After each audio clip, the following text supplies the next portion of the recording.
दोस्तों, बिहार के रहने वाले सौरभ भाई गूगल वेब स्टोरीज बना के महीने का 30 लाख रुपए तक अर्न कर रहे हैं। 30 लाख रुपए तक की अर्निंग कर रहे हैं गूगल वेब स्टोरीज से। दोस्तों, गूगल वेब स्टोरीज से रिलेटेड जितने भी आपके क्वेश्चंस हैं ना, वो इस वीडियो में क्लियर होने वाले हैं। तो वीडियो को आप बिल्कुल कंप्लीट देखना है लास्ट तक। इमेजेस कहाँ से लेनी है, कंटेंट कॉपी करके डालना है, यूनिक वेब होस्टिंग कौन सी यूज़ करें, किस टाइम पे वेब स्टोरीज डालें, कितनी वेब स्टोरीज डालें, ये सारे डाउट्स आपको स्टेप बाय स्टेप पता चलेंगे। उनका लाइव एक्सपीरियंस, जिस तरीके से वो काम कर रहे हैं, वही वो उन्होंने आपको पूरा बताया है। और वीडियो दोस्तों लाइक अच्छी लगे तो लाइक कर देना, शेयर कर देना, और चैनल पर पहली बार है तो चैनल को सब्सक्राइब करना। इसी के साथ साथ दोस्तों, सौरभ भाई के यूट्यूब चैनल का मैं लिंक डिस्क्रिप्शन में शेयर कर रहा हूँ, तो उनको भी जरूर सब्सक्राइब कर लेना। वो भी अपने चैनल पे वीडियोस लाने वाले हैं। इसी के साथ दोस्तों, अगर आप Google AdSense approved website bye करना चाहते हो तो आप flippingtraders.com पे विजिट कर सकते हो। ये एक ट्रस्टेड प्लेटफॉर्म है जहाँ पे वेबसाइट बाय एंड सेल होती हैं।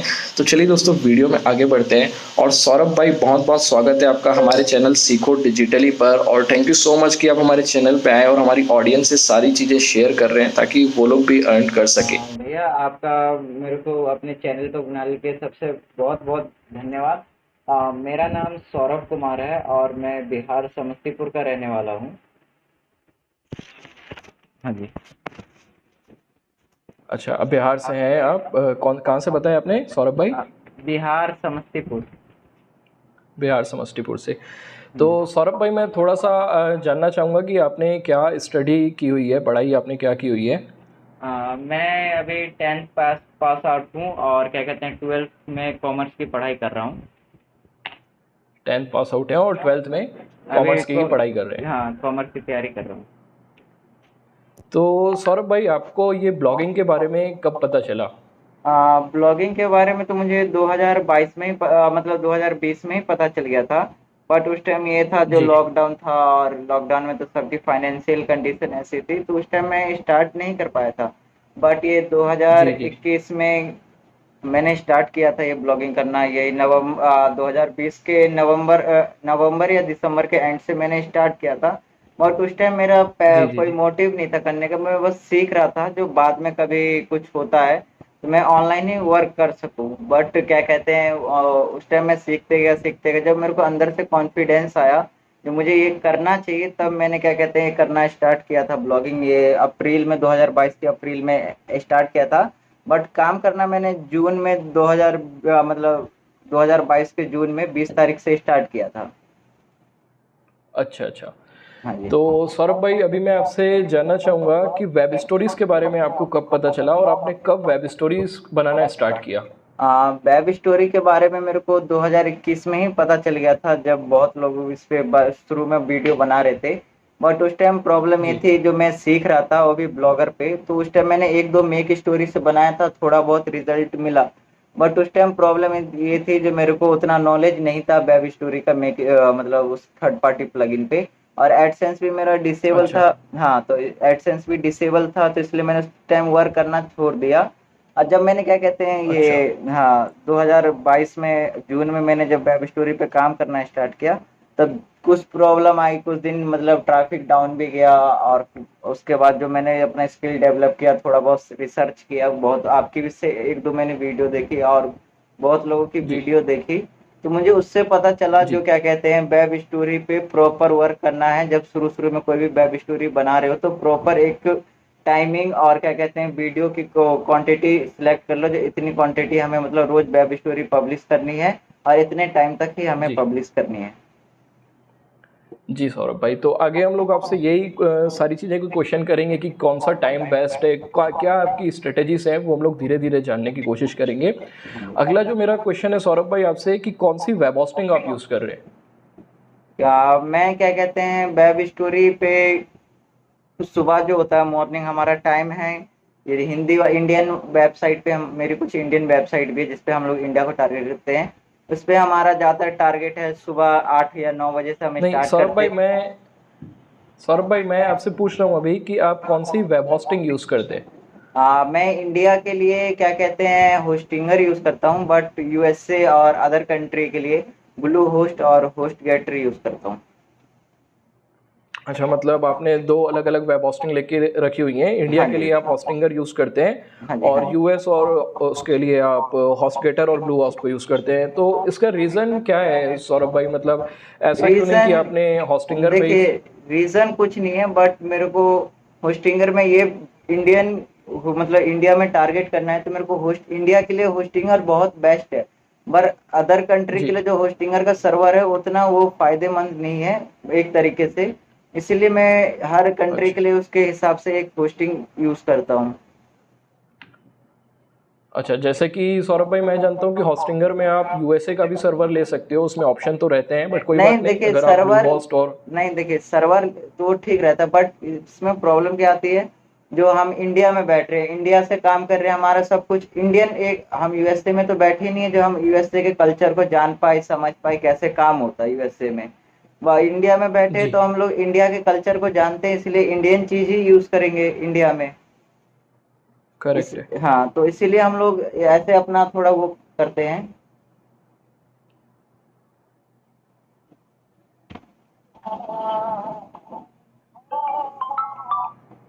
हाँ, वो हेलो। थोड़ा कॉल डिस्कनेक्ट हो गया था।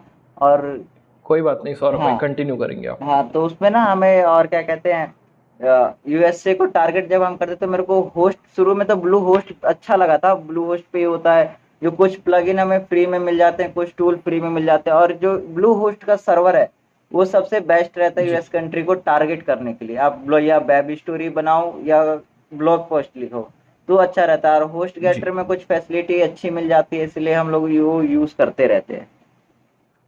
जी। तो दोस्तों मैं आपको बताना चाहूँगा कि सौरभ भाई जो है इंडिया के लिए, जैसे कि उन्होंने बताया, होस्टिंगर को यूज़ कर रहे हैं और यूएस के लिए वो ब्लू होस्ट और होस्ट गेटर को यूज़ कर रहे हैं।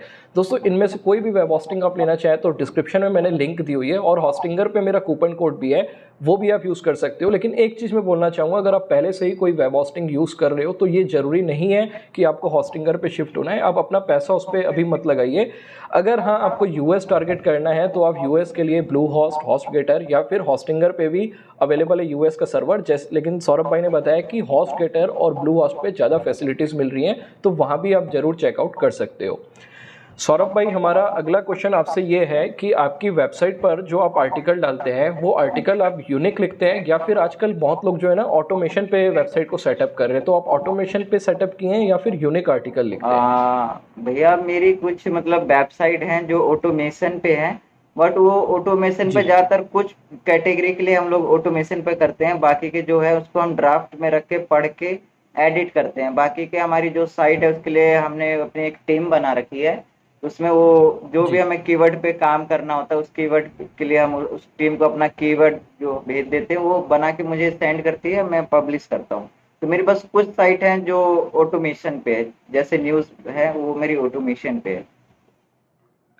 अच्छा, मतलब मल्टीपल वेबसाइट्स हैं आपकी, आपका कहना है कि कुछ पे आप ऑटोमेशन कर रहे हैं और कुछ पे आप बिल्कुल यूनिक कंटेंट भी डाल रहे हो। हाँ जी, हाँ जी।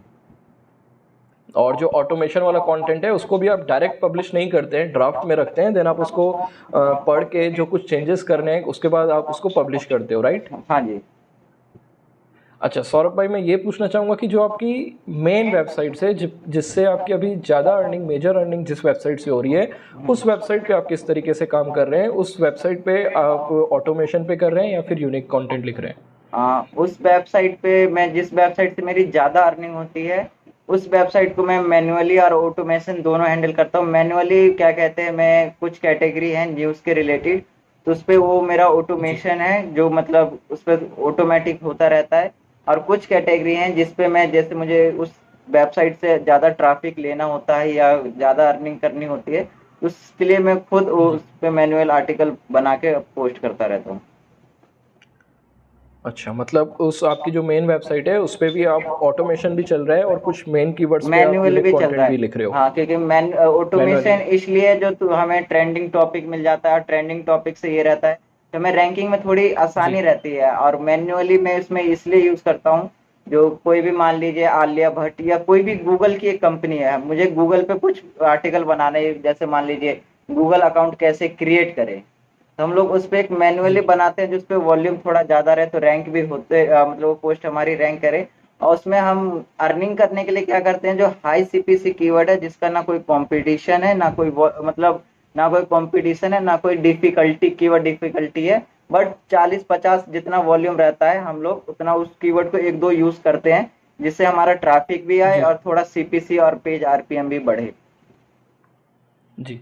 मतलब सौरभ भाई आप ये कहना चाह रहे हैं आप ऐसे कीवर्ड्स को फाइंड आउट करते हैं जिन पे कंपटीशन बहुत ही कम रहता है, उनकी सर्च, जो कि हम लोग जानते हैं कि जिस पे कंपटीशन कम है तो उसकी सर्च वॉल्यूम भी कम रहती है, हाँ जी। लेकिन उस पे सीपीसी अच्छी रहती है, और ऐसे कीवर्ड्स को आप टारगेट करके उस पे आर्टिकल लिख रहे हैं। हाँ जी, क्योंकि हम उस मतलब वेबसाइट, अपनी मैनुअल वेबसाइट जिसमें मैं पोस्ट बनाता हूँ, उसमें ये रहता है।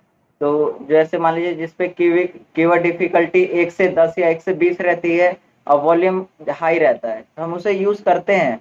बट जो हम लोग जैसे अर्निंग थोड़ी, जैसे मान लीजिए सीपीसी 0.1 है या 0.2 है, उसको बढ़ाने के लिए हम लोग क्या करते हैं, जो हाई सीपीसी कीवर्ड को टारगेट करते हैं।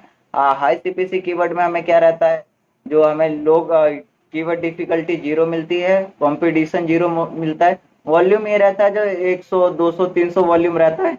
बट उससे हमें गूगल क्या करता है, जो 100 मान लीजिए $100 का हमने कोई सीपीसी टारगेट किया, तो उस पर गूगल हमें $100 तो नहीं देगा, बट क्या कहते हैं कंटेंट के हिसाब से 0.40 0.50 या $1 जितना भी हो, गूगल हमें देगा। जी। एक चीज़ सौरभ भाई मैं ये पूछना चाहूँगा कि आप जो कंटेंट लिखते हो वो हिंदी में है या फिर इंग्लिश में है आर्टिकल्स? मेरी जो मेन वेबसाइट है वो क्या कहते हैं, जैसे मान लीजिए किसी के हिंदी कीवर्ड पे हम लोग देखते हैं जो इस पे ज्यादा वॉल्यूम है, और इसी हिंदी को कीवर्ड को हम ट्रांसलेट करके देखते हैं जो इस कीवर्ड पे मतलब सीपीसी कितना है। तो इसीलिए मैं जी। मेरी जो ऑटोमेशन है उस पे, ऑटोमेशन पे हम लोग इंग्लिश हिंदी उस वेबसाइट पे दोनों काम करते हैं। अच्छा। हाँ जी। मतलब इंग्लिश हिंदी दोनों पे ही आप काम कर रहे हो, और पहले आप हिंदी में कंटेंट लिखते हो देन उसको आप इंग्लिश में ट्रांसलेट करते हो। नहीं नहीं, मतलब जैसे उस वेबसाइट पे हम लोग हिंदी इंग्लिश दोनों में काम करते हैं। जैसे कोई कीवर्ड जी मान लीजिए गूगल हिंदी में है, इंग्लिश दोनों में है। बट गूगल जी। हिंदी में क्या रहता है कि किसी कीवर्ड पे जो वॉल्यूम ज्यादा रहता है तो सीपीसी कम रहता है, या सीपीसी ज्यादा रहता है तो वॉल्यूम कम रहता है। तो हम लोग जब हिंदी कीवर्ड को जी। टारगेट करना रहता है तो हम हिंदी कीवर्ड को टारगेट करते हैं। बस हिंदी कीवर्ड को हम लोग क्या करते हैं, जिसको ट्रांसलेट करके एक बार सर्च करते हैं जिसका सीपीसी हमें कितना मिल सकता है। अच्छा। हाँ जी। लेकिन आपकी वेबसाइट पे आप कंटेंट जो है वो दोनों ही डालते हैं ना, इंग्लिश और हाँ हिंदी? जी। हाँ जी। जी जी। सौरभ भाई जैसा कि आपने बताया कि आप कीवर्ड ऐसे फाइंड करते हैं जिन पे कंपटीशन कम हो, चाहे उनकी सर्च वॉल्यूम भी कम हो, लेकिन अच्छी सीपीसी अगर आपको मिलती है तो उन कीवर्ड्स को आप टारगेट करते हैं। तो हाँ जी। ऐसे कीवर्ड्स को आप कहाँ से फाइंड आउट करते हैं? कौन सा टूल आप मैं यूज़ करते हैं? मैं समेट मेरे पास उतना स्टार्टिंग में नहीं था, पर मैं समेट से यूज कर रहा हूँ अभी उसका बेसिक प्लान। मैं उसी से मुझे सेम मिल रश। जाता है। हाँ, समेट से मैं यूज करता हूँ। जी। ठीक है, तो आप बेसिक प्लान यूज़ कर रहे हैं सेम रश का। हाँ जी। और सौरभ भाई जैसे कि आपने बताया, अच्छा ये जो सेम रश आप यूज़ कर रहे हैं ये उनकी ऑफिशियल साइट से लिया हुआ है या फिर कुछ ग्रुप एसईओ टूल्स मिलते हैं वहाँ से मैं आपने बाय किया हुआ है? थर्ड पार्टी साइट से मैंने बाय किया था, जो मुझे 300 के आसपास पड़ गया था ये। अच्छा, 300 के आसपास हर मंथ ये पेमेंट होती है? हाँ जी। जी। अच्छा सौरभ भाई जैसे कि आपने बताया कि कुछ आर्टिकल्स को आप ऑटोमेशन पे करते हैं, उनको फिर मॉडिफाई करके आप अपनी फाइनल उसको पब्लिश करते हैं, तो ऑटोमेशन के लिए कौन सी प्लगइन आप यूज़ करते हैं? WP automatic. ठीक है। जैसे कि दोस्तों आप सभी जानते हो कि WP ऑटोमेटिक एक पॉपुलर प्लगइन है जो कि ऑटोमेशन के लिए यूज़ होती है, लेकिन हमेशा एक रिकमेंडेशन मेरी भी यही रहेगी, और जिस तरीके से सौरभ भाई बता रहे हैं, बिल्कुल किसी का कॉपी कंटेंट आप डायरेक्ट पब्लिश मत करिए। अगर कंटेंट का ले भी रहे हैं आप तो उसको एटलीस्ट मॉडिफाई करिए। ये लगना नहीं चाहिए कि आपने कहीं से कॉपी किया है। अगर आप मैनुअल लिख पाओ वो तो बहुत अच्छी बात है, लेकिन जिस तरीके से सौरभ भाई कर रहे हैं उस तरीके से भी आप कर सकते हो, बट मॉडिफाई जरूर करिए कंटेंट को, उसमें चेंजेस जरूर करिए।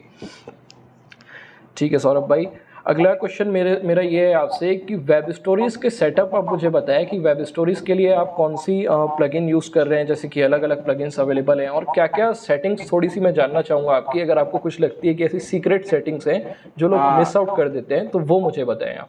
क्या कहते हैं, वेब स्टोरी के लिए हम लोग कोई थर्ड पार्टी प्लगइन यूज मैं नहीं करता हूँ। क्योंकि थर्ड पार्टी प्लगइन जी में होता है, जो थर्ड पार्टी प्लगइन एक तो है, और उस पर ज्यादा ट्रैफिक आने के कारण ज्यादा रिस्क हो जाता है, या तो एडसेंस हमारा ये अकाउंट बैन कर देगा, या उस पर एड लिमिट लगा देगा, या जो जो हमने रेवेन्यू कमाए वो कट कर देता है। और ज्यादातर ये होता है जो कॉपी पेस्ट हम लोग ज्यादातर करेंगे तो उससे वो तुरंत के तुरंत गूगल हटा अनइंडेक्स कर देगा, अपने सर्च इंजन से हटा देगा। और थर्ड पार्टी प्लगइन में ये भी एक कमी रहती है, जो उसे डिस्कवर में आने में या रैंक होने में बहुत टाइम लग जाता है। और वेब स्टोरेज का जो ऑफिशियल प्लगइन है गूगल का, उस पे ये रहता है ना कोई मतलब एड लिमिट या क्या कहते हैं एडसेंस अकाउंट ब्लॉक होने की या ट्रैफिक की हमें कोई चिंता नहीं रहती। वो 1 से 2 दिन के अंदर अंदर डिस्कवर में दिखना शो हो जाता है। ठीक है। तो जैसे आप काफ़ी लोगों का ये डाउट रहता है ना, आप काफ़ी लोगों का ये क्वेश्चन भी रहता है कि डिस्कवर भाई हमारे में नहीं आ रहा है, हम लोग 8 दिन हो गए काम कर रहे हैं, 10 दिन हो गए, 15 दिन हो गए, मेरे पास बहुत सारे ऐसे मैसेज आते हैं कि डिस्कवर इनेबल नहीं हो रहा है। तो जिस तरीके से सौरभ भाई बता रहे हैं, आप कोई थर्ड पार्टी प्लगइन अभी यूज़ मत करिए। गूगल का ऑफिशियल वेब स्टोरेज प्लगइन जब हमें मिल रहा है तो उसको आप यूज़ करिए, उसमें आपको कोई भी प्रॉब्लम्स नहीं आएंगे। सौरभ भाई, कुछ सेटिंग्स होती हैं जब गूगल वेब स्टोरी की प्लगइन को हम इंस्टॉल करते हैं, हाँ तो जी। क्या सेटिंग्स कुछ है, जैसे कि एक एग्जांपल के लिए मैं लूँ कि साइट मैप सबमिट करना जरूरी है वेब स्टोरीज का, उसके बाद इंस्टेंट इंडेक्सिंग करके अभी एक एपीआई सेटअप होता है, वो करना जरूरी है, तो ऐसी कुछ सेटिंग्स आप बताना चाहेंगे? देखिए, जो वेब स्टोरी के ऑफिशियल प्लगइन में जो सेटिंग है नॉर्मली वो सेटिंग आपको करना ही होगा। बट इसमें कुछ सेटिंग जी होती हैं जो मैं अपने एक्सपीरियंस के हिसाब से बता रहा हूँ। जैसे मान लीजिए जी बहुत लोग क्या करते हैं, जो गूगल ऐप ने मतलब वेब स्टोरी को गूगल साइट किट के साथ कनेक्ट नहीं करते। वो नॉर्मली अपने एडसेंस अकाउंट में अपने एड आईडी और एड स्लॉट डाल के कर देते हैं। उसमें क्या होता है, जो कभी जी कभी ऐड तो आते हैं पर कभी कभी ऐड जी नहीं आते और क्लिक एक बिल्कुल भी नहीं आते, आते भी हैं तो कम सीपीसी मिलता है। और वही हम लोग क्या करते जी हैं, जो एक अपना एड स्लॉट आईडी मतलब एड स्लॉट बना लिया, उसमें वर्टिकल एंगल में हम लोग ऐड रखते हैं। और दूसरा उसे क्या करते हैं, उसका जो भी नाम होता है देख के गूगल साइट किट से कनेक्ट कर देते हैं। इससे हमारा ये रहता है जो प्रॉपर ऐड भी दिखता है, मतलब एक दिखे दो दिखे, और उसपे हमें अच्छी खासी अर्निंग भी होती है, क्लिक भी आते हैं। और दूसरी चीज, वेब स्टोरी प्लगइन का भी एक एसईओ करना होता है जो किसी को नहीं पता होता है। इंस्टेंट इंडेक्सिंग हम इसलिए यूज करते हैं जो हमारा जल्द से जल्द वो इंडेक्स हो जाए। बट एक रैंक मैथ या यूज्ड एसईओ में जाएंगे तो आपको एक वेब स्टोरी के नाम से एक सेक्शन आएगा, उसमें जाके आपसे पूछा जाएगा। जैसे आप बहुत साइट का देखते जी हैं जो खाली नॉर्मली आप लोग क्या कहते हैं आज तक या किसी भी साइट को सर्च करते हैं, उसका एक मेटा डिस्क्रिप्शन आता है लिखा हुआ उसके बारे में। तो हम लोग क्या करते हैं, वेब जी स्टोरी मतलब उसमें रैंक मैथ का हम लोग रैंक मैथ यूज करते हैं। उसमें हम लोग क्या करते हैं, जो मेटा डिस्क्रिप्शन होता है उसमें हम लोग एक पर्टिकुलर डिस्क्रिप्शन बनाते हैं जिसमें हम गूगल को बताते हैं कि हम लोग किस किस चीज पे वेब स्टोरी बनाने वाले हैं और हमारा कौन कौन सा कैटेगरी है। उससे गूगल को भी आसानी से पता चल जाता है जो हमारे मतलब इस पे वेब स्टोरी पे काम करेंगे, जो ये मतलब हमारा एक कैटेगरी है जो हम बनाते हैं। और दूसरी चीज उसको ये भी हम मतलब समझाना होता है जो हम एंटरटेनमेंट में बना रहे हैं या न्यूज पे बना रहे हैं, तो हम इसका एक नॉर्मल यूज करते हैं। जी। तो गाइस, सौरभ भाई का कहना ये है कि फर्स्ट ऑफ ऑल तो आप अगर गूगल वेब स्टोरीज या कोई भी वेब स्टोरीज के लिए जो प्लगइन यूज़ करते हैं, तो उसमें एड्स का जो स्लॉट, ऐड का जो ऐड यूनिट हमें डालनी रहती है, वो मैन्युअली हम लोग सिर्फ डाल देते हैं। सौरभ भाई का कहना है आप साइटकिट से अगर एडसेंस को कनेक्ट कर देते हैं तो बेटर एड्स आपके में शो होंगे, ज़्यादा क्लिक्स आएंगे। तो ये चीज़ आपको जरूर करनी है, क्योंकि साइटकिट भी गूगल की ही प्लगइन है, तो वहाँ पे मेक श्योर कि आप गूगल एडसेंस को कनेक्ट कर दें। दूसरी चीज़ सौरभ भाई ये बता रहे हैं हमें यहाँ पे कि वर्डप्रेस जो का एसईओ मतलब करना पड़ता है हमें वेब वेब स्टोरी स्टोरीज का का। प्लगइन का भी एक जी एसईओ होता है। जी जी जी सौरभ भाई, मेरे ख्याल से ये तो अभी तक खुद मैंने भी ये एसईओ नहीं किया है, और मेरे ख्याल से बहुत लोग इस चीज़ को मिस कर रहे हैं कि ये एसईओ नहीं कर पा रहे हैं। तो इसके लिए ना मैं आपसे डिस्कस करूंगा और एक डेडिकेटेड वीडियो इस पे मैं बनाऊंगा वेब स्टोरीज के एसईओ के लिए। नहीं, इसके बारे में देखिए, मेरे को भी जब मैं शुरू शुरू में बना रहा था तो क्या कहते हैं, मुझे जी भी नहीं पता था जो वेब स्टोरी प्लगइन का या कोई भी प्लगइन हो उसका एक एसईओ होता है। जब मैं मुझे उस टाइम ना जी गूगल ट्रेंड में इन सब का किसी का यूज नहीं करता था, मैं सिंपल सा जाता था अपने कॉम्पिटिटर के साइट पे, जैसे आज तक हो गया या टाइम्स ऑफ इंडिया का। तो उस पे मैं सिर्फ इतना लिखता था, क्या कहते हैं, लेटेस्ट न्यूज वेब स्टोरी। वहाँ पे कुछ साइट के जी नाम आते थे, जैसे आज तक, न्यूज 18, ये टाइम्स ऑफ इंडिया। उनका जो वेब स्टोरी के जो कैटेगरी वो बना के रखते थे ना, तो उसके नीचे मतलब वो पूरा मेटा डिस्क्रिप्शन बन के आता था। तो बताते थे, मैंने जी कुछ सर्च किया, मैंने गूगल को मतलब गूगल सपोर्ट में मेल भेजा, तो मुझे वहां से पता चला जो एक जी प्लगइन का भी एक आप एसईओ कर लोगे तो गूगल को प्रॉपरली पता चल जाएगा, तो क्या कहते हैं जो कैसे मतलब हम लोग किस कैटेगरी पे काम कर रहे हैं और कैसे काम करेंगे।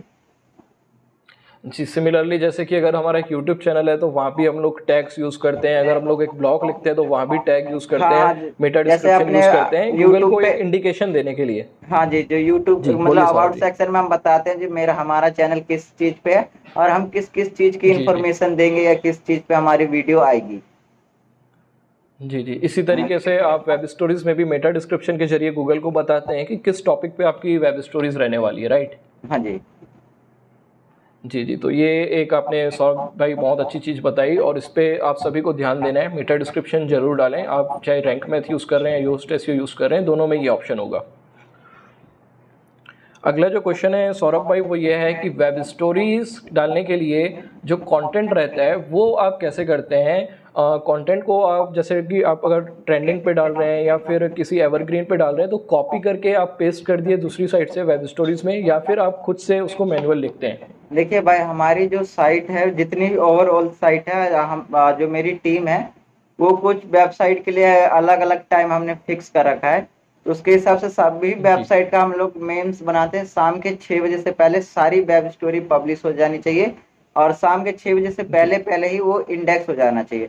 तो सुबह जब हम स्टार्ट जी करते हैं शुरू में तो क्या कहते हैं जब 6 या 7 वेब स्टोरी बनाते हैं तो दूसरे का हम लोग देखते हैं ट्रेंड में क्या है, जितना भी हम लोग गूगल न्यूज जी या गूगल ट्रेंड, याहू न्यूज, जितने भी मतलब जहाँ पे हमें ट्रेंडिंग टॉपिक का पता चलता है तो वहाँ पे हम लोग जाते हैं उसकी जी आर्टिकल पढ़ते हैं, हाँ बंदे ने ऐसा किया ये क्या जो भी मतलब ओवरऑल उसके बारे में रहता है तो हम जल्दी से जाते हैं गूगल जी ट्रांसलेट में बोल मतलब गूगल ट्रांसलेट या जो भी हमारा वॉइस टेक्स्ट होता है उसमें बोलते रहते जी हैं, वो लिखते रहता है तो तुरंत हमारा वो बन जाता है, तो उससे जल्दी जल्दी हमारा हो जाता है। जब हमारे पास जो हमारा टारगेट है पर डे का 20 या 12 वेब स्टोरी पब्लिश करना, तो उसके लिए हम क्या करते हैं जब लास्ट का जी टाइम हम पे नहीं बचता है किसी दिन, हम लोग क्या करते हैं दूसरे को वही आर्टिकल उठाए स्क्रीन बोर्ड या जो भी हम लोग यूज करते हैं उस पे जाके उसको जी रीराइट किए। बट रीराइट में भी ये होता है जो आप रीराइट करें तो उसका जो सेंटेंस या मतलब रहता है ना वो रीराइट में बदल जाता है, तो उसे हमें फिर से मॉडिफाई जी करना रहता है, उसमें हमें ज्यादा टाइम या टाइपिंग करने की जरूरत नहीं रहती है। तो उसे हम मॉडिफाई करके जी तुरंत उससे कर लेते हैं। तो मान लीजिए हम रीराइट भी करते हैं और कॉपी पेस्ट बट बिल्कुल नहीं करते उसका same to same. Same to same आप बिल्कुल नहीं करते, रीराइट थोड़ा सा कर लेते हैं, थोड़ा सा हाँ मॉडिफाई कर लेते हैं। हाँ जी। लेकिन सौरभ भाई मेरे को एक चीज़ आपसे जाननी है कि जैसे कि आप यूएसए के लिए कंटेंट बनाते हैं तो वहाँ का अगर मैं भी ट्रेंडिंग टॉपिक्स उठाता हूँ तो जो मुझे आर्टिकल्स मिलेंगे किसी भी हाँ जी। वेबसाइट में वो हाँ मुझे जी। इंग्लिश में मिलेंगे। हाँ जी। तो बहुत से लोगों को प्रॉब्लम ये है कि इंग्लिश आर्टिकल को हम पढ़ के फिर कैसे अपने हिसाब से लिखें, क्योंकि ज़्यादा लोगों को अभी इंडिया में ये प्रॉब्लम है कि इंग्लिश को या तो वो समझ नहीं पा रहे भाई हैं, उसका लिख नहीं पा रहे हैं। सिंपल सा मतलब आसान सा एक गूगल ने टूल निकाल रखा है, गूगल ट्रांसलेट। जैसे गूगल हम लोग ट्रांसलेट। जैसे रीराइट करते हैं तो कॉपी करके ही रीराइट करते हैं। तो हम लोग उसको जी भी क्या करते हैं जो गूगल वहां से डायरेक्ट सारा जितना होता है उसका आर्टिकल सारा कॉपी किया, जितना मतलब गूगल ट्रांसलेट में लिमिट रहती है जो एक बार में इतना ही उसे पोस्ट करना है मतलब कॉपी करके पेस्ट करना है, हम उतना ही कॉपी करते हैं जी और गूगल ट्रांसलेट में पेस्ट कर देते हैं और उसको गूगल के नीचे एक माइक रहता है हिंदी में या इंग्लिश में जब भी आप पेस्ट करेंगे तो दोनों तरफ माइक रहता है जो गूगल खुद ही पढ़ के बताता है हमें जो ये मतलब क्या क्या लिखा हुआ है, तो हम लोग उस पर पेस्ट करके सुनते हैं जो क्या क्या बोल रहा है, एक एक सेंटेंस सुनते हैं, फिर तुरंत ही हम लोग जी उसको पढ़ के अपने दिमाग में फिट कर लेते हैं या एक दो पैराग्राफ हमने पढ़ा या सुना उतना जितना भी होता है पढ़ के हम खुद दूसरे मतलब हिंदी में बोलते हैं, एक साइड हिंदी रहता है एक साइड इंग्लिश रहता है, हम लोग हिंदी में बोलते हैं जी। ऑटोमेटिक इंग्लिश में वो बन जाता है।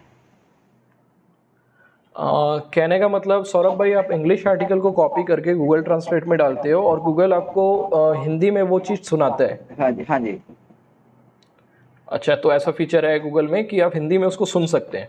हाँ जी। वो वेबसाइट पे भी ये है गूगल गूगल जो, ट्रांसलेट में ही है। हाँ गूगल ट्रांस नहीं गूगल ट्रांसलेट का ही टूल है, गूगल ट्रांसलेट की मैं बात जी कर रहा था। और एक होता है ना नॉर्मल सा जैसे आप गूगल पे कभी वेबसाइट सर्च कर रहे हो तो किसी किसी वेबसाइट पे जी आपने कितने बार सर्च किया होगा तो स्निपेट फीचर्ड में तो वो किसी किसी की वेबसाइट आती है, बट ऊपर में आप देखिएगा जो गूगल अपना एक वॉइस वाला वो भी ऑन करके रखता है फीचर, जो इंग्लिश में भी आप सुन जी सकते हो हिंदी में भी सुन सकते हो, खुद नहीं पढ़ना है तो आप सुन लो। जी। हाँ जी। तो जैसा कि सौरभ भाई मैं समझ पा रहा हूँ, आप इस तरीके से काम कर रहे हैं कि इंग्लिश में, मतलब आप ये सजेस्ट कर रहे हैं कि इंग्लिश में आप आर्टिकल को कॉपी करो, गूगल में डालो और उसको हिंदी में सुनो। हाँ सुनने जी। के बाद उसमें से जो एक समरी निकलती है उस आर्टिकल की, उसको मैन्युअली आप लिख लो वेब स्टोरीज के रूप में। हाँ जी। जी सही है सौरभ भाई। इसके बाद सौरभ भाई मेरा आपसे जो क्वेश्चन है वो है, how many web stories per day, कितनी वेब स्टोरीज आप पर डे अपनी वेबसाइट पे डालते हैं?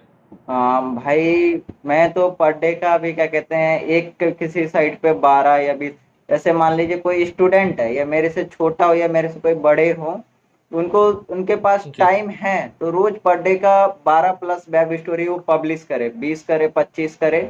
और टाइम नहीं है तो ओवर कम से कम 5 या 6 वेब स्टोरी तो उनको पब्लिश करना जरूरी है, क्योंकि हर वेब आप जितने वेब स्टोरी एक बनाओ या दो बनाओ, ये जरूरी नहीं है कि वो रैंक, ये मतलब वो रैंक हो या उस पर ट्रैफिक आए। हम लोग जो बनाते हैं पर जी डे का क्या कहते हैं 20 या 12 वेब स्टोरी, हमारा मेन मोटिव क्या रहता है, एक नहीं चलेगी, दूसरी नहीं चलेगी, तीसरी नहीं चलेगी, चौथी पर जरूर चलेगी। जी। तो अभी आपका रिकमेंडेशन क्या रहेगा कि लोग जैसे अभी नया स्टार्ट कर रहे हैं तो वो लगभग 5 से 10 वेब स्टोरी पर डे का डालें? हाँ देखिए, क्योंकि बहुत लोग क्या करते हैं, हम लोग वीडियो बनाते हैं तो हम पे, मैं पते की बात बताता हूँ। जैसे हमने कुछ जी साल सीखा है, बट लोग क्या करते हैं, हमने जी वीडियो डाल दी यूट्यूब पे, जो पर डे का वेब स्टोरी से 6,000 कमाओ, 10,000 कमाओ, 20,000 कमाओ। पर हम वीडियो किसके लिए डाल रहे हैं, जो पहले से ब्लॉगिंग करते हुए आ रहा है। जो नया बंदा आया है उसे तो ब्लॉगिंग के बारे में पता ही नहीं, हमने तो वीडियो बना दी, वो बंदा तो तुरंत जाएगा वेब स्टोरी मतलब वेबसाइट बनाएगा, वेब स्टोरी पे काम करने लगेगा। बट कैसे काम करना जी है जी उसे पता ही नहीं है, तो एक दो बनाएगा, सोचेगा जो क्या कहते हैं एडसेंस अप्रूवल ले लेंगे, ट्रैफिक आएगा, अर्निंग करेंगे। बट इनको यही नहीं पता जो एक कभी कभी एक वेब मतलब एक वेब स्टोरी रैंक करेगी, बट ये जरूरी नहीं है जो अगले दिन भी अगली जो हम बनाएंगे वो रैंक करेगी। तो हमें कम से कम 12 या 20 वेब स्टोरी टाइम है तो बनानी चाहिए, जी जो कहते हैं हमारी एक दो मतलब जितने रैंक करे तो कम पर डे 1 लाख का ट्रैफिक आएगा। जी से मतलब 5 भी बना चाहे तो 5-6 बनाओ, उसमें से 2-3 जी ना करे पर डे के साथ चौथी या पांचवी वेब स्टोरी जरूर रहेगी, डेफिनेटली मतलब वो रैंक करेगी तो करेगी। जी। जैसा कि दोस्तों मैं समझ पा रहा हूँ, सौरभ भाई का कहना है कि आप 12 से वेब स्टोरीज डालिए, बट अगर टाइम की आपके पास प्रॉब्लम है तो लगभग आप 5-6 वेब स्टोरी डाल सकते हो, किसी न किसी वेब स्टोरी में तो आपकी ट्रैफिक अच्छे से आएगी। सौरभ भाई इसके बाद में एक क्वेश्चन जानना चाहूँगा आपसे कि शो योर इनकम, अगर इनकम दिखा पाते हैं अपनी हमारे चैनल पे तो वो बहुत अच्छा रहेगा। अभी तो खैर हमारा लाइव वीडियो चल रहा हाँ है, जी। तो आप अपनी एक मैं स्क्रीन आपको रिकॉर्डिंग या फिर स्क्रीनशॉट, हम हाँ हाँ, आपको मैं अपनी जी स्क्रीन रिकॉर्डिंग करके सेंड कर दूंगा इनकम, आप जी जी जी। दिखा तो आप दिखा एक दीजिएगा। डिटेल में आप अपने एडसेंस का एक रिफ्रेश करके, क्योंकि काफ़ी लोग को लगता है ना कि नहीं ये तो रिफ्रेश नहीं कर रहा है, इन्होंने इंस्पेक्ट एलिमेंट हाँ यूज़ जी। किया है। तो रिफ्रेश करके और जो जो साइट्स आपकी होंगी साइट्स को आप उसको ब्लर कर देना, लेकिन होम पेज का आप प्रॉपर मुझे एक वीडियो बना के मतलब दे देना, तो मैं उसको फिर ऑडियंस को अपनी दिखा दूंगा। जी जी जरूर, मैं वो सब जरूर करूंगा। मैं आपको क्या कहते हैं 2 मंथ पहले जो, या दो नहीं, जून जून में जो मैंने वेबसाइट स्टार्ट की है, मैं उसकी आपको अर्निंग रिपोर्ट दे दूंगा। आप खुद देखेंगे जी हमारी जो शुरू शुरू में वेब स्टोरी मतलब वायरल हुई थी, तो ज्यादा अर्निंग नहीं हुई थी, बट $933 अर्निंग हुई थी। उसके बाद क्या कहते हैं, इस मंथ हमारी जो न्यू साइट है उससे कम से कम हमने 5700 या $5800 बनाए हैं एक न्यू साइट से बस। ग्रेट ग्रेट भाई, बहुत बढ़िया, बहुत न्यू साइट से आपने इतनी अर्निंग की है। हाँ जी। तो भाई ये आप लोगों के लिए एक बहुत अच्छा मोटिवेशन है। और काफ़ी लोग कहते हैं ना कि भाई न्यू वेबसाइट है तो न्यू वेबसाइट पे हम लोग कैसे कर पाएंगे, जिनकी वेब स्टोरी रैंक कर रही है उनकी वेबसाइट की तो इतनी अथॉरिटी है, इतनी पुरानी है। तो भाई देखो, गूगल वेब स्टोरीज ने एक नया फीचर है और गूगल ना सभी को चांसेस दे रहा है। न्यू वेबसाइट हो गई और मैं तो देख रहा हूँ कि नई वेबसाइट्स पे ही ज़्यादा ट्रैफिक आ रहा है according to my experience. Saurabh भाई भी वही आपको बता रहे हैं कि नई वेबसाइट से उन्होंने $5800 की अर्निंग करी। तो आप ये सोच के पीछे मत हटिए कि हमारी वेबसाइट रैंक नहीं करेगी, पुरानी वेबसाइट्स रैंक करेंगी। आप काम करिए, काम करेंगे तो आपको रिजल्ट्स जरूर मिलेंगे। सौरभ भाई मेरा अगला क्वेश्चन आपसे ये है कि जो लोग यूएस को टारगेट करके काम कर रहे हैं उनके लिए बेस्ट टाइम क्या रहेगा वेब स्टोरीज डालने का? भाई बेस्ट टाइम यूएस के लिए, देखिए वही फिर से बोलूंगा, टाइम नहीं है तो मतलब क्या कहते हैं दोपहर में 12 बजे से या 11 बजे से यूएस की जो भी ट्रेंडिंग टॉपिक रहती है हर साइट पे, दिखनी स्टार्ट हो जाती है 10 बजे से ओवरऑल। और क्या कहते हैं, टारगेट करिए जो शाम 6 बजे से पहले पहले पब्लिश कर दे और वो इंडेक्स हो जाए, क्योंकि जैसे जितना हम लेट काम करेंगे उतना लेट वो इंडेक्स होगा। और यूएस की टाइमिंग 6 बजे से स्टार्ट हो जाती है, सब लोग मतलब ट्रैफिक आना वेबसाइट पे। तो हम लोग का टारगेट है जो 6 बजे से पहले पहले पब्लिश कर दे। और टाइम है, मतलब जो बंदा रहता है जिन पे वो नाइट जॉब करते हैं, नाइट में वो जाग सकते हैं। तो कोशिश करें, देखिए जैसे आज कोई भी चीज ट्रेंड में आई, तो आज जरूरी नहीं जी है जो क्या कहते हैं ट्रेंड में आई है तो थोड़ा टाइम लगता है कहीं भी शो होने में या पता चलने में। तो हम आज बनाएंगे तो अगला आदमी जिसने उस टॉपिक को देखा होगा या उसके रिलेटेड कुछ सर्च किया होगा, तो हमारी वेब स्टोरी उसको अगले दिन ही शो होगी, ये आज शो नहीं होगी। जी तो हम लोग ज्यादा मतलब क्या करते हैं, मैं भी करता हूँ कभी कभी रात में जब नींद नहीं आती तो हम लोग क्या करते हैं, जो रात के 12 बजे से हम लोग वेब स्टोरी सर्च करना स्टार्ट कर देते हैं जो कौन सा ट्रेंड में है कौन सा नहीं। तो हम लोग कभी कभी रात के 12 बजे से बनाना स्टार्ट करते हैं और सुबह 7 बजे तक लेटेस्ट सारी मतलब जो भी ट्रेंडिंग रहती है वहाँ पे शो हो जाती है। उसके बाद तो नाइट हो जाता है तो वहाँ पे ट्रेंडिंग कुछ दिखाता है नहीं। इसलिए हम लोग कभी कभी रात के जी 12 बजे से सुबह के 7 बजे तक करते हैं। बाकी के दिन हम लोग क्या करते हैं यूएस के लिए, जो सुबह 10 या 11 बजे से स्टार्ट करते हैं और शाम के 6 बजे से पहले पहले उसको पब्लिश कर देते हैं। तो सौरभ भाई, बेस्ट टाइम मेरे ख्याल से आप ये कहना चाह रहे हो कि सुबह के 10-12 बजे से लेकर शाम के 6 बजे तक हम अगर हम लोग वेब स्टोरीज डाल लेते हैं तो वो बेस्ट टाइम है यूएस को टारगेट करने के लिए। हाँ जी। जी। अच्छा, इसके बाद सौरभ भाई मेरा आपसे क्वेश्चन ये है कि वेब स्टोरीज़ की ट्रैफ़िक बहुत लोगों के साथ ये हुआ है कि वेब स्टोरीज़ में जैसे ही उन्होंने डालना स्टार्ट की तो बहुत अच्छी ट्रैफ़िक उनकी वेबसाइट पे आती है और एक टाइम के बाद उनकी वेबसाइट पे बिल्कुल ट्रैफ़िक डाउन हो गया, ज़ीरो हो गया। वो लोग डबल वेब स्टोरीज़ डाल रहे हैं जितनी वेब स्टोरीज़ पहले डाल रहे थे, पहले 5 डाल रहे थे तो अभी 10-15 डाल रहे हैं, बट वो ट्रैफ़िक रिकवर हो ही नहीं रहा है। तो ऐसा क्यों? आपके एक्सपीरियंस से ऐसा क्यों हो रहा है?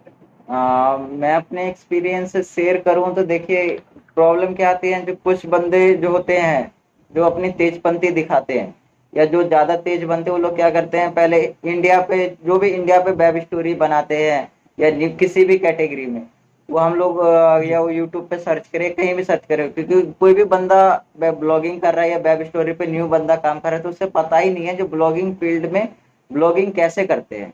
तो वो लोग क्या करते हैं जी सर्च करते हैं किस में ज्यादा अर्निंग होती है। मुझे भी काफी लोग के इंस्टाग्राम पे मैसेज आते हैं जो भाई मेरी मतलब वेब स्टोरी वायरल हो रही है, अर्निंग नहीं हो रही, मैं मतलब इस कैटेगरी में शिफ्ट हो जाऊं, ये निश में सिलेक्ट हो जाऊं, कर लूं। तो इसमें दिक्कत क्या है, जैसे मान लीजिए हम हिंदी में न्यूज मतलब न्यूज पे वेब स्टोरी बना रहे हैं और क्या कि जैसे जी हम लोग मतलब कहीं से उनको पता चलता है एंटरटेनमेंट कैटेगरी में ज्यादा ट्रैफिक आता है और यूएस में वो ज्यादा मतलब रैंक होता है, ज्यादा अर्निंग होती है। तो लोग क्या करते हैं तुरंत ही यूएस पे काम करना स्टार्ट कर देते हैं। और सब कुछ तो उससे पता है गूगल को ना थोड़ी समझने में प्रॉब्लम हो जाती है जो अगला बंदा उस अपने वेबसाइट या अपने वेब स्टोरी को टारगेट कहाँ करना चाहता है, तो वो कुछ दिन के लिए वो अपने वेब मतलब वेब स्टोरी को डाउन ट्रैफिक डाउन कर देता है। और ओवरऑल वो क्या जी करता है, जो आप जैसे आपकी ट्रैफिक डाउन होने लगे तो क्या करिए अपनी कंटेंट को मॉडिफाई करिए, मतलब जो मॉडिफाई होता है मॉडिफाई करिए, नहीं तो उसको आप ड्राफ्ट में सेव कर लीजिए या उसे इंग्लिश में चेंज कर लीजिए। और उसके बाद आप जहां टारगेट कर रहे हैं, जैसे आप यूनाइटेड स्टेट पे आज शिफ्ट हुए तो आज आप कोशिश करिए जितनी आपने वेब स्टोरी बनाई है उसका 2 से 3 दिन के अंदर अंदर उससे दुगुना या तिगुना आप वेब स्टोरी पब्लिश कर दें, तो आपका कभी ट्रैफिक डाउन नहीं होगा। और कभी कभी क्या होता है जो बाय डिफॉल्ट ट्रैफिक डाउन होता है, हर साइट की वेब स्टोरी का ट्रैफिक डाउन होता है, क्योंकि जैसे आप ही ने अभी बताया जो गूगल अभी हर न्यूज साइट को प्रिपेयर कर रहा है पैसे कमाने के लिए या रैंक होने में। तो गूगल जब भी कोई न्यू जी वेबसाइट आती है, अभी बहुत लोग न्यू वेबसाइट बना रहे हैं, तो क्या करता है गूगल जो पुरानी वेबसाइट पहले से रैंक हो चुके हैं या पैसे अर्न कर चुके हैं, तो कुछ दिन के लिए, एक दिन के लिए हो, 2 दिन के लिए हो या एक हफ्ते के लिए हो, कुछ दिन के लिए उस वेबसाइट की ट्रैफिक डाउन कर देते हैं। बट बाद में जब भी गूगल मतलब जब भी उनका वेबसाइट स्टेब्लिश हो जाता है तो फिर से गूगल हमारी वेबसाइट को ट्रैफिक वेब स्टोरी पे ट्रैफिक भेजने लगता है। मतलब एक मेन रीज़न जो हो सकता है सौरभ भाई ट्रैफिक डाउन होने का, आपका कहना ये है कि लोग क्या करते हैं कि इंडिया को टारगेट कर रहे हैं, फिर कभी यूएस को टारगेट कर रहे हैं, हाँ मतलब जी। कंट्री एक कंट्री पे वो लोग फोकस नहीं कर रहे हैं, यही मेन रीज़न है हाँ, आपका और कहना है? कैटेगरी पे भी वो मतलब फोकस नहीं कर पा रहे।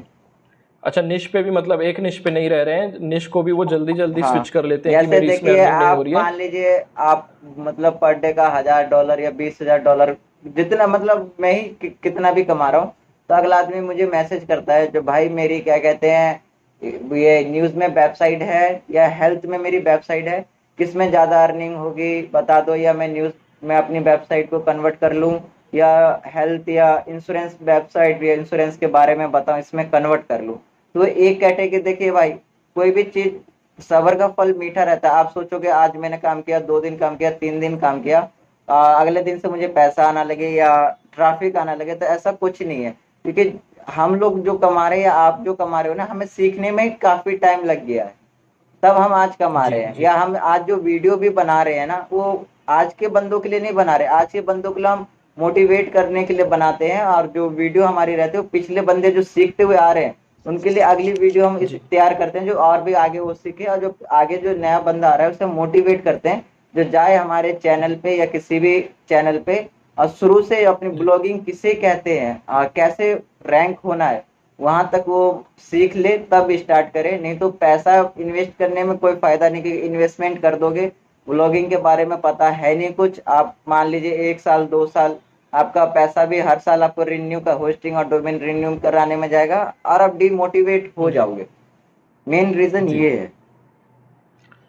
तो दोस्तों सौरभ भाई कहना चाह रहे हैं कि पहले तो आप थोड़ा सा पेशेंस रखिए, सब्र रखिए। इंस्टेंट तो आपको बिल्कुल रिजल्ट मिलेगा नहीं।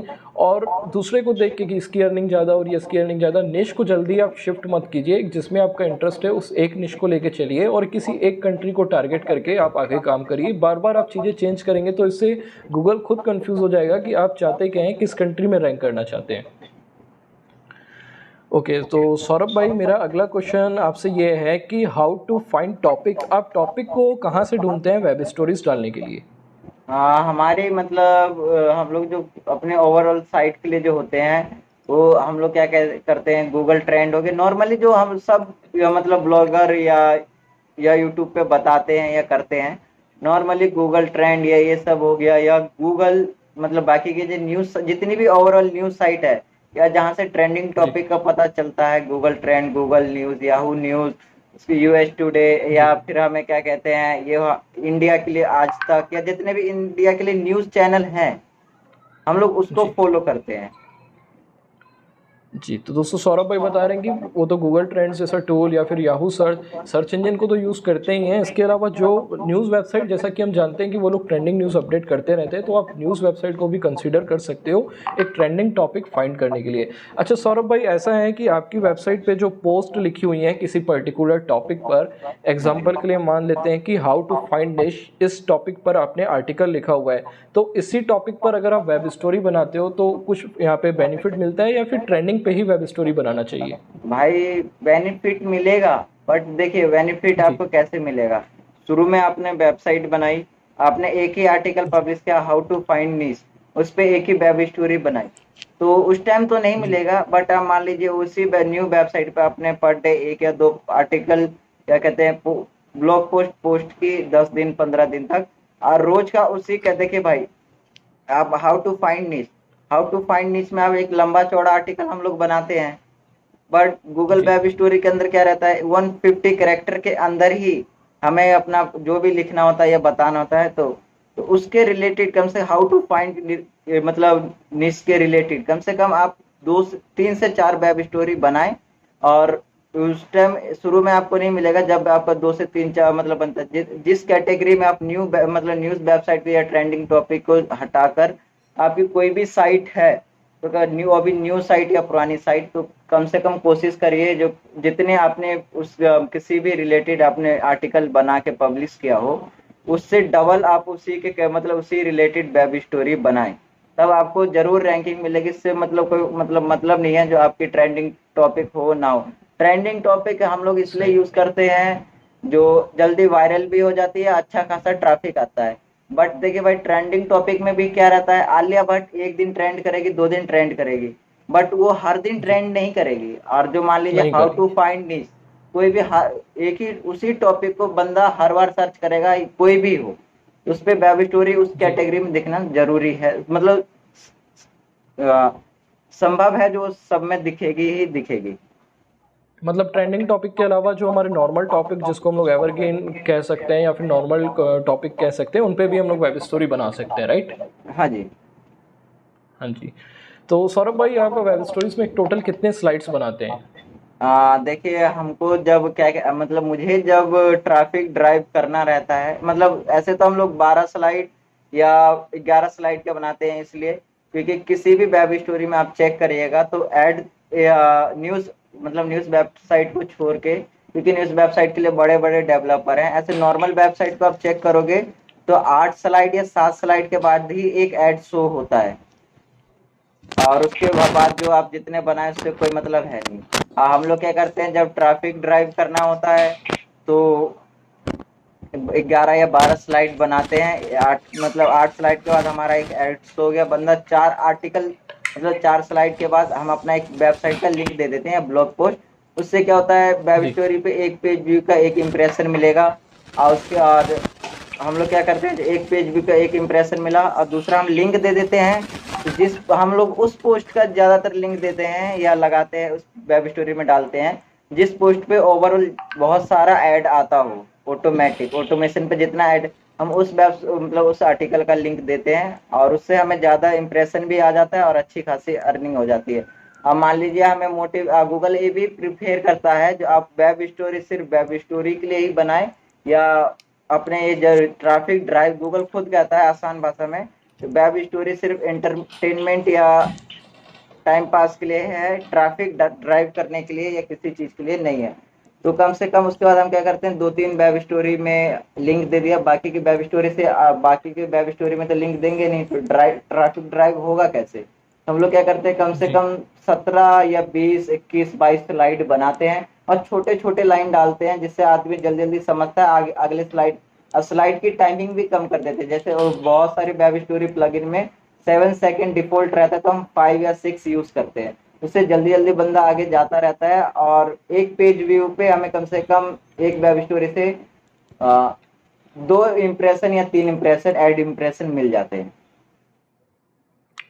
तो सौरभ भाई, मतलब आपका आप मतलब जितनी भी वेब स्टोरीज बनाते हैं सब में आप इतनी ज़्यादा स्लाइड्स रखते हैं कि मतलब 20-22 स्लाइड्स आप हर वेब स्टोरी में रखते हैं? हाँ हाँ जी। तो दोस्तों देखिए, यहाँ पे सौरभ भाई बता रहे हैं कि 20-22 स्लाइड्स रख सकते हो, इससे 2-3 इम्प्रेशन मतलब एड्स तो आएंगे ही। और लिंक्स कितनी लगाते हैं सौरभ भाई आप? मतलब 22 स्लाइड्स बना रहे हैं तो एवरेज लिंक आप कितनी अटैच करते हैं? हम लोग एवरेज लिंक कम से कम 2 अटैच करते हैं, और भी अटैच कैसे करते हैं, लास्ट वाले स्लाइड पे जैसे हम लोग thanks for read for watching, और उसके नीचे जी। लिख देते हैं click click the below link for latest news या लेटेस्ट अपडेट, जो भी होता है जिस भी चीज के लिए। तो एक नीचे जो वो आता है सीटीए वाला, जो गूगल वेब स्टोरी के अंदर नॉर्मली लिंक डालने का ऑप्शन रहता है, एक उसमें हम लिंक डालते जी। हैं, एक जो हम लोग थैंक्स फॉर रीड वाला रहता है उसमें भी हम लोग टेक्स्ट में जी। एक लिंक पेस्ट करते हैं। तो हम लोग एक स्लाइड में, मतलब एक वेब स्टोरी में 2 लिंक हम यूज करते हैं, उससे ज्यादा यूज नहीं करते। तो सौरभ भाई, आप जो लिंक है उसको रिडायरेक्ट कहाँ करवाते हैं? क्योंकि ऐसा तो नहीं है कि आपकी वेबसाइट पे जो वेब स्टोरी आप डाल रहे हो उसी के सेम ब्लॉग्स भी लिखे हो, तो उसको रिडायरेक्ट आप अपने होम पेज पे करवाते हैं वेबसाइट के, या फिर कहाँ करवाते हैं? हम लोग आर्टिकल पे कराते हैं, क्योंकि आर्टिकल पे ही ऐड इम्प्रेशन मिलता है। होम पेज पे, मतलब होम पेज पे तो उतना ऐड कोई जो बंदा लगा के रखता है उसके लिए ठीक है। अब मान लीजिए जी। जिसको अपनी पेज स्पीड बढ़ानी है, कुछ करना हो, जो वेबसाइट प्रोफेशनल लगे, तो होम पेज पे कोई ऐड नहीं शो होती, मतलब कराता या नहीं शो होती है। तो हम लोग और हम लोग के भी होम पेज पे ऐड शो नहीं होता है, हम लोग आर्टिकल पे लाते हैं। आर्टिकल पे जैसे मान लीजिए कुछ साइट हमारी ट्रेंडिंग टॉपिक पे है नहीं, तो जिसके रिलेटेड बनाते हैं तो उसी का लिंक देते हैं। अब मान लीजिए ट्रेंडिंग टॉपिक पे है, मान लीजिए न्यूज पे ही है, तो किसी भी न्यूज का लिंक हम पहले देखते हैं किस पे ज्यादा एड शो हो रहा है, उस आर्टिकल को उठाए उसी का लिंक डाल दे। उससे मतलब ये है नहीं जो कोई हमारी कैटेगरी में आए ना आए, बस हमें ट्रैफिक ड्राइव हो, अर्निंग हो, मेन मोटिव ये होता है लिंक डालने का। तो ऐसा कुछ प्रॉब्लम नहीं है, ऐसा कुछ ज़रूरी नहीं है कि जिस टॉपिक पे हमारा वेब स्टोरी हो उसी टॉपिक के आर्टिकल को हम लोग पॉइंट करें, ऐसा ज़रूरी नहीं है। हाँ, और ये भी जरूरी आप लोग, मतलब बहुत लोग ये करते हैं, जितनी वेब स्टोरी बनाते हैं सब वेब स्टोरी के लास्ट में लिंक डालना स्टार्ट कर देते हैं। तो ऐसा कोई जी। जरूरी नहीं, मतलब जरूरी मतलब मत करना, जो क्या कहते हैं वेब स्टोरी में सारी वेब स्टोरी में लिंक पेस्ट करना होगा। सिर्फ 1 से 2 वेब, जी 12 बना रहे हो या 10 बना रहे हो या 5 बना रहे हो, सिर्फ 2 या 1 वेब स्टोरी में लिंक डाले किसी भी वेब स्टोरी में, बाकी में नॉर्मल आप छोड़ दें। या उसको उसके आपने अच्छा, मान लीजिए एक वेब स्टोरी में लिंक पेस्ट की, तो बाकी वेब स्टोरी की स्लाइड बढ़ा दें तो ठीक रहेगा, नहीं तो गूगल तुरंत समझेगा जो ये स्पैम है। मतलब आपका कहना है कि हर वेब स्टोरी में हमें लिंक नहीं डालने हैं। हाँ हाँ, 1 से 2 वेब स्टोरी में लिंक मतलब लगाना है, बाकी किसी वेब स्टोरी में लिंक नहीं लगाना है, नहीं तो स्पैम में वो चला जाएगा। एक तरीके से गूगल उसे करेक्ट स्पैम करेक्ट करेक्ट। समझेगा। जैसे हम लोग फेसबुक पे मतलब या हाँ। कहीं भी ज्यादातर एक ही चीज को बार बार लिंक पेस्ट करते हैं या एक ही साइट की लिंक पेस्ट करते हैं, तो वो हर जगह ब्लॉक हो जाती है, वैसे ही गूगल जी ब्लॉक कर देगा। जी जी जी सौरभ भाई, मतलब आप अगर 10-15 जितनी भी वेब स्टोरी डाल रहे हो दिन में, तो 1 या 2 वेब स्टोरी में आप लिंक दे दो, बाकी में आपको लिंक्स नहीं देनी है, ऐसा हाँ बता रहे हैं। हाँ जी। जी ठीक है। सौरभ भाई, अगला क्वेश्चन ये है कि आप इमेज कहाँ से लेते हैं, क्योंकि ना ये सबसे बड़ी प्रॉब्लम है इमेजेस की, कि कॉपीराइट का इश्यूज आ सकता है और हो सकता है कि उसके कारण लोगों की वेब स्टोरीज जो है रैंक नहीं कर रही हैं, तो इमेजेस कहाँ से लें हम। हम लोग ज्यादातर इमेज गूगल से ही लेते हैं, बट गूगल से भी हम इमेज लेते हैं तो पहले चेक करते हैं जो वो इमेज एचडी में हो और क्या क्या वर्टिकल में हो। और वर्टिकल में ना भी हो तो थोड़ा इमेज सेंटर में रहे, और थोड़ा ना इमेज गर्दन से लंबा हो, थोड़ा फोटो आदमी की हाइट थोड़ी लंबी हो, हम वो लोग वो देखते हैं, जी सर्च करते हैं, उसके रिलेटेड इमेज मिल गई वहां से एचडी में तो ठीक है, नहीं तो उसी आदमी का नाम सर्च करते हैं, इंस्टाग्राम ट्विटर मतलब छान मारते हैं, जहां से भी वो आदमी मिल जाए वहां से फोटो उठाते हैं। बट फोटो तो हम ले रहे हैं, बट वो फोटो हमारी नहीं है, तो उस अगले आदमी को जी क्रेडिट देना होता है। जैसे यूट्यूब पे भी या किसी भी कहीं से भी हम कुछ भी चीज उठाते हैं तो क्रेडिट देना होता है, तो ऐसे ही गूगल से इमेज ले रहे हो तो गूगल को क्रेडिट दो, जो हमने यहाँ से इमेज ली है इस बंदे की इमेज है। इंस्टाग्राम से उठा रहे हो तो इंस्टाग्राम का जिस भी आदमी का मतलब इंस्टाग्राम से उठाए तो instagram.com/ जिस बंदे की आईडी इसलिए उस बंदे का नाम दे दो वहां पे, हो गया। नहीं तो बहुत लोग क्या करते हैं, इमेज मतलब तो उठा लेते हैं, जेन्युइन कंटेंट भी बनाते हैं, बट गूगल तब भी उन पे जी कॉपीराइट स्ट्राइक दे देता है इमेज के कारण। जी भाई, देखेंगे यहाँ पे कितनी समझदारी से और कितने ध्यान से सौरभ भाई यहाँ पे काम कर रहे हैं। वो सॉरी इमेजेस के लिए पूरा ध्यान रख रहे हैं कि जिसकी वो इमेज ले रहे हैं उनको क्रेडिट दे रहे हैं। इंस्टाग्राम से इमेज ली, जिसके अकाउंट से ली तो instagram.com/ करके उस अकाउंट को मेंशन कर रहे हैं। गूगल से ली तो फिर सौरभ भाई क्या करना है, हमें सोर्स में गूगल लिख देना है।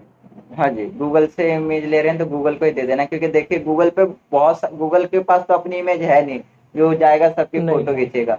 तो गूगल पे वही जी इमेज दिखेंगी जो अलग अलग साइट या हमारी हो या दूसरी को, वही अपलोड रहेगी।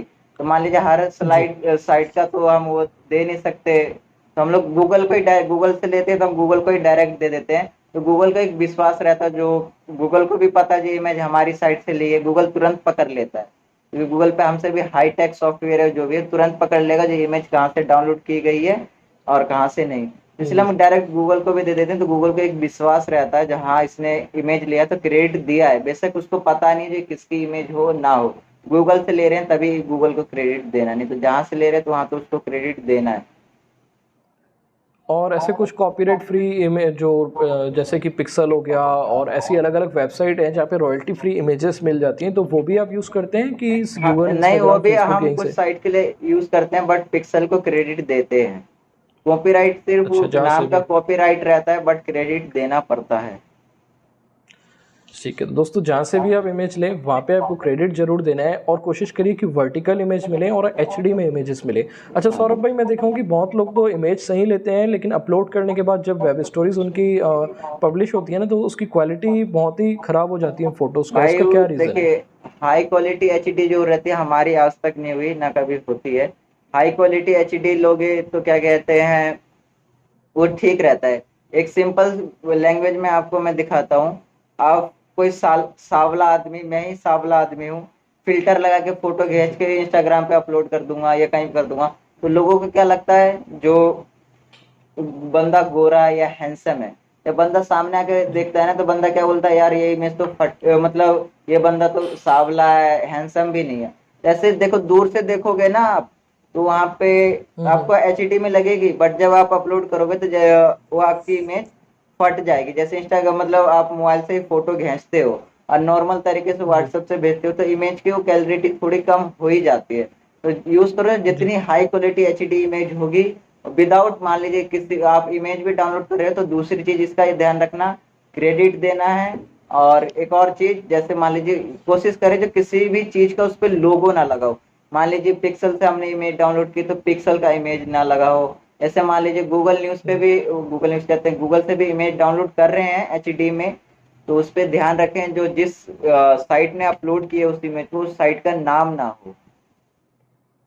मतलब सौरभ भाई यहाँ पे ये कहना चाह रहे हैं किसी भी वाटर मार्क को जिसमें इमेज में हो वो इमेज आपको नहीं लेनी है, और हाई हाँ क्वालिटी इमेजेस लीजिए एचडी में, वो हाँ आपको जी। डालनी है। सौरभ भाई यहाँ पे ऐसा कोई तो प्रॉब्लम नहीं आएगा कि हाई क्वालिटी लेने से इमेजेस की जो साइज रहेंगी वो बल्की हो जाएंगी और उससे हमारी वेब स्टोरी लोड होने में कुछ प्रॉब्लम आए, नहीं नहीं, या फिर क्यों गूगल उसको नहीं होगी, कंप्रेस कर देखिए देते हैं? उसकी कोई जरूरत नहीं है। उसके लिए भी मैं दो इन्फॉर्मेशन शेयर करूंगा। या तो आपके साइट जी मतलब फास्ट लोडिंग है या क्या कहते हैं एएमपी वर्जन है, तो आप जरूर, आप लोग मतलब कोई भी हो शॉर्ट पिक्सल या कोई भी इमेज ऑप्टिमाइजर का यूज करता ही करता है। दूसरी चीज उसका जी यूज नहीं करता है तो डब्ल्यू पी इमेज मतलब कन्वर्टर का यूज करते हैं। हम लोग क्या करते हैं एचडी में, ज्यादा एचडी में देखते हैं जो उसकी ज्यादा क्वालिटी है या ज्यादा एमबी का, तो उससे हम क्या करते हैं डब्ल्यू पी इमेज में जाके कन्वर्ट कर लेते हैं। और डब्ल्यू पी इमेज को फिर जब हम क्या करते हैं शॉर्ट पिक्सल से थोड़ा कंप्रेस करवा लेते हैं, तो हमें उतना तो टेंशन नहीं रहता है। तो कितनी ऐसी कौन सी साइज आप देखते हो तो फिर उसको आप कन्वर्ट करते हो, कितनी केबी तक की इमेजेस आप डायरेक्ट डाल देते हो? हम लोग कम से कम 70, 128, 150 के बी तक का ही देखते हैं। उससे ज्यादा का इमेज हम लोग नहीं देखते हैं, मतलब उससे ज्यादा का होता तो अगर हम उससे डब्ल्यू पी ज़्यादा है तो कन्वर्ट, फिर आप कंप्रेस। हाँ कंप्रेस कर लेते हैं, हो जाता है। जी ठीक है सौरभ भाई। इसके बाद मेरा आपसे क्वेश्चन है, मल्टी निश और सिंगल निश आप क्या रिकमेंड करें लोगों को कि वेब स्टोरीज जो वो डाल रहे हैं वो मल्टी निश पे किसी भी टॉपिक पे डाल सकते हैं, कभी एंटरटेनमेंट में डाल रहे हैं, कभी टेक्नोलॉजी में, या फिर किसी एक ही निश को पकड़ के चल रहे हैं, और आप किस तरीके से कर रहे हैं निश पे काम?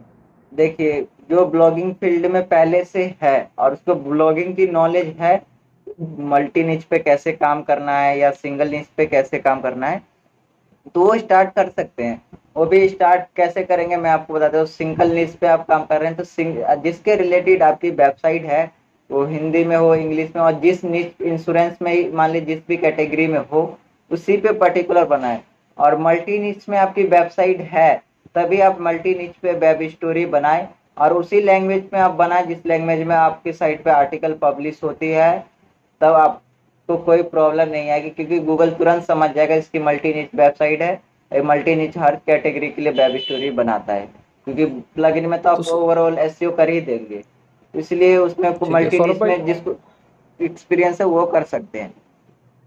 जी सौरभ भाई, आपकी वेबसाइट क्या है, मल्टी निश है या फिर आप किसी सिंगल निश पे काम कर रहे हैं? मेरी एक साइट है जो पहले blogpost.com पे थी, वो मल्टी जी निच पे शुरू शुरू में एक साइट सीखने के लिए मैंने क्या कहते हैं एक साइट पे काम किया। मान लीजिए ब्लॉगिंग पे उस टाइम मैं स्टार्ट किया था, नॉलेज थी नहीं, तो उस टाइम हम लोग मैं कॉपी पेस्ट को रीराइट करके या जो, क्योंकि उस टाइम भी मुझे इतना नॉलेज था जो कॉपी पेस्ट डायरेक्ट करूंगा तो मेरी साइट तुरंत या डीएमसी जो भी होता है उससे हमें बंद कर देंगे, गूगल बंद कर देंगे। तो हम लोग भी उस टाइम भी कॉपी पेस्ट में करता था सीखने के लिए, तो रीराइट कर लेता था। तो उस टाइम मैंने उतना किया और ध्यान दिया नहीं, तो उसको मैंने फिर ब्लॉगिंग से क्रिकेट पे लाया, क्रिकेट से क्या कहते हैं न्यूज पे लाया, फिर इंश्योरेंस जो भी जितने भी ओवरऑल है सारे मैंने उसमें डाल दिए।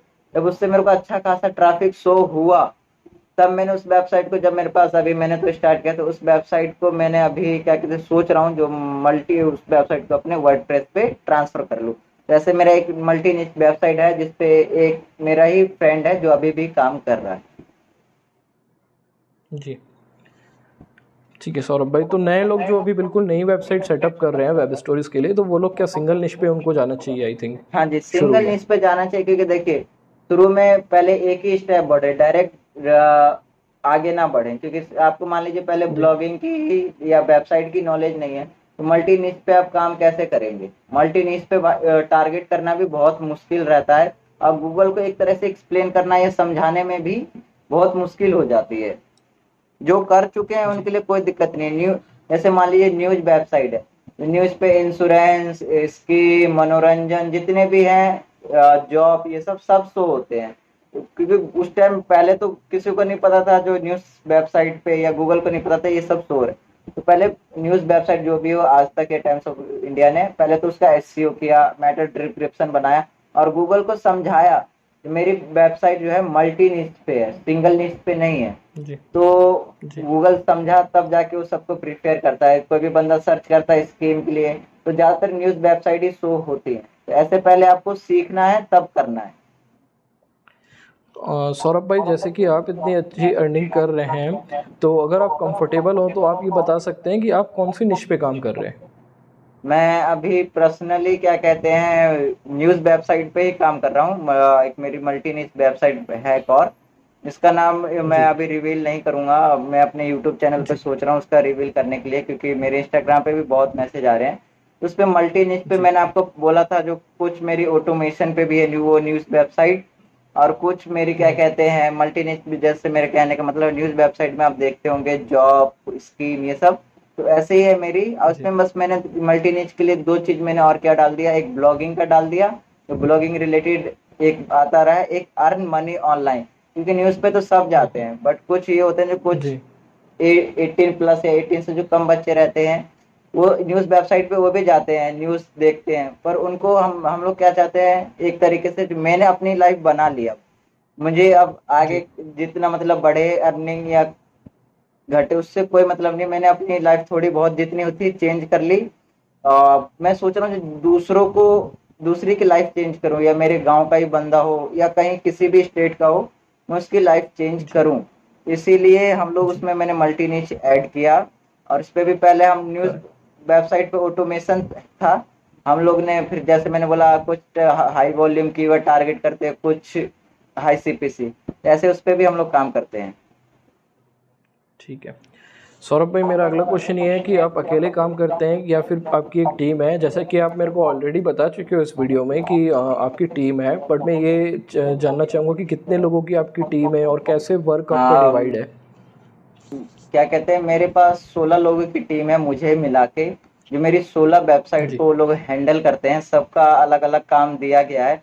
जैसे कुछ होते हैं कंटेंट राइटर, तो सिर्फ कंटेंट राइटर को जी। हम लोग क्या करते हैं, एक जैसे एक कंटेंट राइटर है या वेब स्टोरी बनाने वाला आदमी है, तो उसको एक आदमी को हम लोग 2 साइट या 3 साइट देते हैं, क्योंकि हम लोग ने बहुत अपना काम जो है एक तरीके से बहुत आसान कर लिया है, टेम्पलेट सेव जी। करके या कुछ सेटिंग करके, जिससे हमारी एक वेब स्टोरी जी। 10 या 20 मिनट में बन जाती है। इसको हम एक आदमी को क्या कहते हैं 2 या 3 वेबसाइट काम करने के लिए देते हैं, जिसपे अलग अलग सेक्शन दिया हुआ है, ट्रैफिक का, वेब स्टोरी का, एसईओ का, वो सब दिया हुआ है।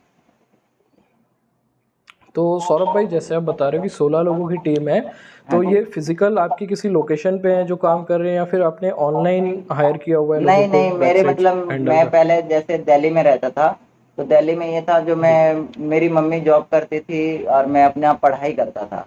तो वहाँ मेरी मम्मी की जी। कुछ 2-3 मंथ पहले तबीयत खराब हो गई, तो मुझे लगा जो नॉर्मल तबीयत खराब है, तो मैं मेरी मम्मी गांव आ गई थी, तो उनकी जब तबीयत सीरियस हुई तो मुझे आना पड़ा यहाँ। तो इसलिए मैंने क्या कहते हैं यहीं से काम अपने गांव में ही शिफ्ट हो गया, दिल्ली से मैंने मतलब अपना सारा सामान शिफ्ट कर लिया गांव में ही। मैं दिल्ली को देखिए, दिल्ली में मैं या ऑनलाइन हायर करता, बट जो जिनको एक्सपीरियंस है वो कम सैलरी या कम पैसों में शुरू में काम करने के लिए नहीं चाहते, वो डायरेक्ट 10,000 15,000 मांगते। मैंने ना दिल्ली वाले जी। आदमी को मैंने अपने दोस्तों को इसलिए नहीं रखा, जो क्या कहते हैं उनको मैं यहाँ हूँ वो वहाँ है, तो समझाने में बहुत टाइम वेस्ट हो जाता। तो मैंने अपने जो मेरे कुछ जी। भाई हैं उनसे मैंने कांटेक्ट किया, उनको अपने काम के बारे में बताया। उनके जान पहचान में जितने भी लोग थे, उन लोगों ने मतलब काम स्टार्ट, उनसे मेरी कांटेक्ट हुई, तो वही मेरे घर के पास हैं, वो लोग अपने घर से करते हैं, मैं अपने घर से करता हूँ। अब आगे मेरा मतलब अभी थोड़ी फाइनेंशियल कंडीशन ऐसी है, तो मैं सोच रहा हूँ खराब थी, तो अब मैंने सोचा है जो 1 महीने हो 2 महीने हो हम लोग अपना प्लॉट लेके गांव में ही एक स्टार्टअप मतलब ऑफिस स्टार्ट करेंगे एरिया में। जी, बहुत अच्छा। ऑल द बेस्ट सौरभ भाई, आप स्टार्टअप करिए। अगला क्वेश्चन जो सौरभ भाई है मेरा, वो है कि लास्ट ही क्वेश्चन समझिए आप। एक तो मैं आपसे पूछना चाहूँगा कि वेब स्टोरीज़ में आप जो कैरेक्टर्स हैं या फिर वर्ड्स कह लो, तो उसकी कुछ लिमिट आपने सेट की हुई है? आप कुछ बोलना चाहेंगे कि इतनी कैरेक्टर्स या फिर इतने वर्ड्स की टोटल वेब देखिए, स्टोरी रहनी चाहिए? हिंदी के लिए हमने क्या कहते हैं कैरेक्टर सेलेक्ट कर रखा है जो 120 के अंदर ही रहे, और टाइटल हमारा 50 कैरेक्टर के अंदर है। और इंग्लिश साइट के लिए ये होता है, जो कभी कभी कोई मान लीजिए हम लोग जो टाइटल बनाते हैं तो वो 50 कैरेक्टर या 40 कैरेक्टर में मैच नहीं कर पाता, या पैराग्राफ 150 मतलब 130 और 120 में, तो हम लोग उसका लिमिट 150 मतलब 160 तक गूगल बोलता है 160 कैरेक्टर के अंदर ही अंदर, या 150 कैरेक्टर के अंदर अंदर अपना पैराग्राफ रखना चाहिए, और 60 कैरेक्टर के अंदर टाइटल या हेडिंग जो रखना है वो रखना चाहिए। तो हम लोग क्या करते हैं, जैसे मान लीजिए सेंटेंस 14 या 15 कैरेक्टर तक मिल गया, हम लोग उतना ही रखते हैं, और नहीं मतलब मैच कर रहा है खुद से बनाने पे, तो हम लोग क्या करते हैं जो 59 तक ओवरऑल कैसे भी मतलब 59 कह लीजिए उतना तक हेडिंग रखते हैं, और जो पैराग्राफ है वो 49 और 40 तक रखते हैं, उससे ज्यादा नहीं रखते हैं। 140 तक मतलब रखते हैं पैराग्राफ, उससे ज्यादा नहीं रखते। मतलब जो टोटल आप कैरेक्टर्स बोल रहे हो एक वेब स्टोरी में यूज़ करते हो वो 140 तक करते हो आप यूज़। हाँ 140 तक ये रहता है। जो कुछ वेब स्टोरी या मान लीजिए ओवरऑल जितनी भी हैं, उस लोग तुरंत जो मेन हमारा कहने का वो मतलब मोटिव है वो तुरंत समझ जाते हैं, जो क्या कहना चाह रहा है किस चीज पे है। और गूगल का एक तरह से एसईओ भी मतलब वेब स्टोरी का एक एसईओ भी हो जा रहा है, तो हम लोग उतना ही यूज करते हैं। 150 से कम रखें तो बहुत अच्छा रहेगा, और 150 से ज्यादा रखेंगे तो ये रहेगा, शुरू में आप सोचेंगे जो मेरी वेब स्टोरी रैंक हो रही है, बट जैसे ही गूगल को पता चल गया जो आपने एसईओ प्रॉपर नहीं किया है, बस आप लोग ये कॉपी पेस्ट या कुछ भी कर रहे हैं, वो तुरंत आपकी वेबसाइट पे ट्रैफिक भेजना बंद कर देगा। ओके, तो दोस्तों इस चीज़ का आप ध्यान रखें कि आपको 150 कैरेक्टर्स के अंदर ही अपनी वेब स्टोरी बनानी है। चाहे स्लाइड्स आप जितनी बना रहे हो 15 20 या 22 बना रहे हो, लेकिन 150 कैरेक्टर्स तक ही आपको जो है टेक्स्ट रखना है। तो सौरभ भाई, मेरा लास्ट क्वेश्चन, आपने काफ़ी सारे क्वेश्चंस के ऑलरेडी जवाब दे दिए हैं, और ये क्वेश्चंस जो मैंने आपसे क्वेश्चन आंसर किए हैं हमने, ये बहुत लोगों की हेल्प करेंगे। एक लास्ट चीज़ मैं पूछना चाहूँगा, जो भी मेरे सब्सक्राइबर हैं, हमारे सब्सक्राइबर हैं, वो वीडियो देख रहे हैं, उनके लिए क्या, न्यू लोग जो हैं उनके लिए आप क्या सजेशन देना चाहेंगे? कुछ सजेशन रहता है लाइक आप वेबसाइट स्टार्ट करिए, कैसे काम करिए, एक ओवरऑल समरी या कुछ सीक्रेट्स होंगे आपके, तो एक आप ऑडियंस के लिए क्या कहना चाहेंगे? देखिए, जिनको ब्लॉगिंग की नॉलेज है वो ठीक है, जो स्टार्टअप कर चुके हैं तो मतलब स्टार्ट कर चुके हैं थोड़ा बहुत सीख के, तो उनके लिए सिंपल सा है। एडसेंस अप्रूवल मिला है तो ठीक है, नहीं मिला है तो आप ज़्यादातर कोशिश करिए अपनी वेब स्टोरी से अपनी वेबसाइट को रैंक कराने के लिए हाई सीपीसी मतलब कीवर्ड को टारगेट करें, मतलब हाई वॉल्यूम कीवर्ड को टारगेट करें। टैग में भी जो आप मतलब एक वेब स्टोरी के एसईओ में आप जाएंगे नीचे तो टैग का ऑप्शन आता है, तो उसमें हाई वॉल्यूम टैग जरूर डालें। और एडसेंस अप्रूवल है और अच्छा खासा ट्रैफिक आ रहा है और अर्निंग नहीं हो रही है, तो अब क्या करें, एक मतलब जो आपका टाइटल और पैराग्राफ है उसमें हाई वॉल्यूम कीवर्ड यूज करें, और जो टैग है एसईओ सेक्शन में जो आपका टैग आता है डॉक्यूमेंट सेक्शन में, उसमें आप हाई सीपीसी कीवर्ड को टारगेट करें, तो आपका अर्निंग भी अच्छा जी खासा होगा और ट्रैफिक भी। यही मेरा एक सीक्रेट ट्रिक है जो मैं हर आदमी को प्रिफेयर करता हूँ। जी जी। सौरभ भाई, एक बार थोड़ा सा और क्लियर करेंगे मुझे इसको, जो आप अपना सीक्रेट ट्रिक्स बताएं, थोड़ा सा इसको आप एक बार और एक्सप्लेन करेंगे? मैं इसको एक्सप्लेन करता हूँ। जैसे मान लीजिए मैंने एक किम कार्दाशियन पे एक वेब स्टोरी बनाई 10 स्लाइड या 12 स्लाइड की, तो मान लीजिए मेरा जी एडसेंस अप्रूवल है नहीं, तो मेरा मेन मोटिव क्या रहेगा, पैसे तो उससे अभी हम भी जानते हैं जो पैसे आने से रहा, एडसेंस अप्रूवल है नहीं, जी तो हम क्या कि ट्रैफिक जी लाएंगे तो हमारा आर्टिकल मान लीजिए वेब स्टोरी से, तो अब सिंपल सा फंडा रहेगा, जब हमें उस आर्टिकल में अपना लिंक देना है, वेब स्टोरी में लिंक देना है और उसे ट्रैफिक ड्राइव करना है, तो ट्रैफिक ड्राइव से क्या होगा, जो हमें मतलब हमारी वेबसाइट रैंक भी करेगी और वो जहाँ जिस पोजीशन पे है उस पोजीशन को रहेगी रहेगी। और एडसेंस अप्रूवल है तो क्या करिए, मान लीजिए बहुत लोग कहते हैं जो मेरी वेब स्टोरी रैंक करती है बट अर्निंग बहुत कम है, सीपीसी बहुत कम है किसी भी नीश या कैटेगरी में, तो आपकी किसी भी नीश या कैटेगरी में रहे उससे कोई दिक्कत नहीं है। आप कोशिश करिए जो जिस कीवर्ड को आप मतलब आलिया भट्ट ही हो या किम कार्दाशियन हो, यूएस या इंडिया दोनों के लिए मैं बता रहा हूँ, तो आप लोग क्या करिए, जो जी हिंदी इंडिया को टारगेट करते हैं तो बहुत लोग क्या करते हैं जो हिंदी में लिखते हैं, तो हिंदी के लिए भी एक बेस्ट एसईओ बताता हूँ जिससे आपकी वेब स्टोरी की कभी ट्रैफिक डाउन ना होगी। जैसे मान लीजिए आलिया भट्ट हो गया या कोई भी हो गया, ये प्रियंका चोपड़ा होगी, कोई भी हो गया, इंडिया में उसका मतलब गूगल ट्रेंड में प्रियंका चोपड़ा ही दिखाता है, तो उसकी उस नाम से आपका मतलब ट्रेंडिंग चल रहा है, तो अब क्या करें, जो प्रियंका चोपड़ा का जो हिंदी में आप आर्टिकल बना रहे हैं, किसी भी न्यूज साइट से ले रहे हैं कॉपी पे, मतलब कॉपी को रीराइट या एडिटिंग करने के लिए, उसमें प्रियंका चोपड़ा जो हिंदी वर्ड है उसको इंग्लिश में कन्वर्ट कर लें। और क्या कहते हैं, वो जो हेडिंग में प्रियंका चोपड़ा देंगे वो हाई वॉल्यूम वाला देखें, जो थोड़ा बहुत क्या है प्रियंका चोपड़ा, आप लोग ऑब्वियसली सर्च करेंगे या किम कार्दाशियन किसी भी कीवर्ड रिसर्च टूल से, तो आपका हाई वॉल्यूम दिखाएगा। बट पैराग्राफ में थोड़ा क्या करिए, जो उसके रिलेटेड लास्ट में या फर्स्ट पेज पे कहीं भी एक हाई वॉल्यूम एक और कीवर्ड यूज कर लीजिए। और उसके बाद क्या कहते हैं, एक एसईओ टैग यूज करना जरूरी होता है, या ब्लॉग पोस्ट हो या वेब स्टोरी, उसमें टैग डालना, या थर्ड पार्टी प्लगइन का यूज करते हैं तो आप लोग का एक वहाँ पे कीवर्ड सेक्शन आता है, उसमें आप एक कीवर्ड या दो कीवर्ड जरूर डालते हैं जो गूगल को पता चले जो हमारी वेब स्टोरी किस पे रहती है। बट गूगल की web official web story plugin है उसमें कीवर्ड के नाम से नहीं आता, टैग के नाम से आता है। तो टैग पे आप क्या करें, जो हाई आपको तो ट्रैफिक आ ही रहा है वेब स्टोरी से, आपको क्या करना है, अर्निंग बढ़ानी है, सीपीसी बढ़ानी है, बहुत लोगों का यही क्वेश्चन रहता है। तो उसमें आप क्या करें, दो तीन जो हाई वॉल्यूम वाले कीवर्ड है वो डाल दें, और क्या कहते हैं दो या तीन बस उसमें हाई सीपीसी कीवर्ड टारगेट करके डाल दें उसी के रिलेटेड, जिससे आपकी थोड़ी बहुत सीपीसी डेवलप होगी और अर्निंग अच्छी खासी होगी।